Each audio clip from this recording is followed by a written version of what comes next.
Latest news updates కోసం ఇప్పుడే download చేసుకోండి media effects app. Welcome to media effects. ఒకప్పుడు లవ్వర్ బాయ్ గా తనకంటూ ప్రత్యేక గుర్తింపు తెచ్చుకున్నాడు ఉదయ్ కిరణ్. ఎంతో ఎత్తుకు ఎదిగారు. టాలీవుడ్ లో టాప్ హీరో అవుతాడని అంతా అనుకున్నారు. కానీ ఊహించని విధంగా ఆత్మహత్య చేసుకొని ఈ లోకాన్ని విడిచి వెళ్ళిపోయాడు. చిత్ర సినిమాతో హీరోగా పరిచయమైన ఉదయ్ కిరణ్ తొలి సినిమాతోనే భారీ హిట్ అందుకున్నాడు. ఆ తర్వాత మరోసారి తేజ దర్శకత్వంలో నువ్వు నేను అనే సినిమా చేసి భారీ బ్లాక్ బస్టర్ హిట్ అందుకున్నాడు. నువ్వు నేను సినిమా అప్పటి యువతను విపరీతంగా ఆకట్టుకుంది. అందమైన ప్రేమ కథగా తెరకెక్కిన ఈ సినిమా అన్ని వర్గాల ప్రేక్షకులను మెప్పించింది. ఆ తర్వాత వరుసగా లవ్ స్టోరీలను చేసి ప్రేక్షకులకు దగ్గరయ్యాడు ఉదయ్. ఇక మనసంతా నువ్వే సినిమా గురించి ప్రత్యేకంగా చెప్పాల్సిన అవసరం లేదు. ఈ మూవీ కూడా క్లాస్ హిట్ గా నిలిచింది. ఇక ఉదయ్ కిరణ్ కు మెల్లగా ఆఫర్స్ తగ్గడం మొదలయ్యాయి. ఆ తర్వాత ఉదయ్ పెళ్లి చేసుకున్నాడు.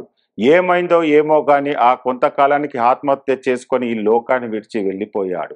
అయితే ఉదయ్ కిరణ్ చనిపోవడానికి కారణం మాత్రం ఇప్పటికీ ఎవరికీ తెలియదు. ఉదయ్ అకాల మరణం ఆయన అభిమానుల తీవ్ర విషాదంలోకి నెట్టింది. ఇప్పటికీ ఆయనను గుర్తు చేసుకుంటూనే ఉంటారు అభిమానులు. అయితే ఉదయ్ మరణంపై ఆసక్తికర కామెంట్లు చేశాడు దర్శకుడు విఎన్ ఆదిత్య. ఉదయ్ కిరణ్ తో మనసంతా నువ్వే సినిమా చేసి సూపర్ హిట్ అందుకున్నాడు.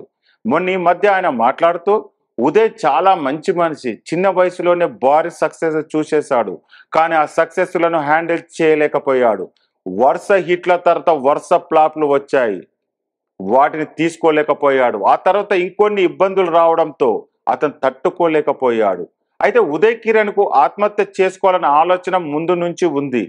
నాకు, తేజకు, ఆర్పి పాట్నేకు ముందే తెలుసు. మేమంతా మాట్లాడి అతన్ని దాని నుంచి బయటకు తీసుకురావాలని అనుకున్నాము. కానీ అతను మా మాట వినలేదు. ఉదయ్ కిరణ్ మా మాట పట్టించుకోకుండా సూసైడ్ చేసుకున్నాడని అన్నారు విఎన్ ఆదిత్య.